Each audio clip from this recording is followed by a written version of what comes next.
दक्षिण सोलापुरातील बोरावणी येथील मजूर सोसायटीबाबत केलेल्या तक्रारीच्या चौकशीसाठी सोसायटीच्या बाजूने अहवाल देण्यासाठी 30,000 लाचेची मागणी करून पहिला हप्ता 10,000 रुपये स्वीकारताना सहकारी संस्था वर्ग 3च्या कार्यालयातील उपलेखापाल शिवाजी उंबरजे वय 57 राहणारी यशवंत हाऊसिंग सोसायटी कुमठानाका याला लाचलुचपत प्रतिबंधक पोलिसांनी बुधवारी रात्री उशिरा अटक केली। याबाबत बोरावणी येथील विलासराव देशमुख मजूर सहकारी संस्थेच्या चेअरमनने तक्रार केली होती।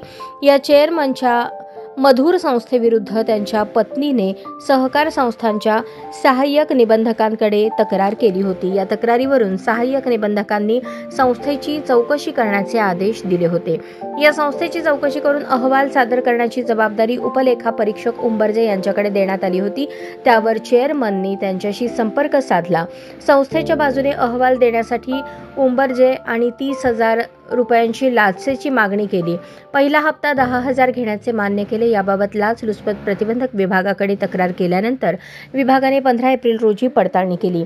बुधवार दिनांक 23 एप्रिल रोजी पोलीस उपअधीक्षक गणेश कुंभारे यांच्या मार्गदर्शनाखाली पथकाने सापळा लावला असता 10,000 रुपये लाच घेताना उंबरजे यांना रंगेहात पकडण्यात आले। याबाबत उंबरजे यांच्या विरुद्ध जेलरोड पोलीस ठाण्यात गुन्हा दाखल करण्यात आला आहे।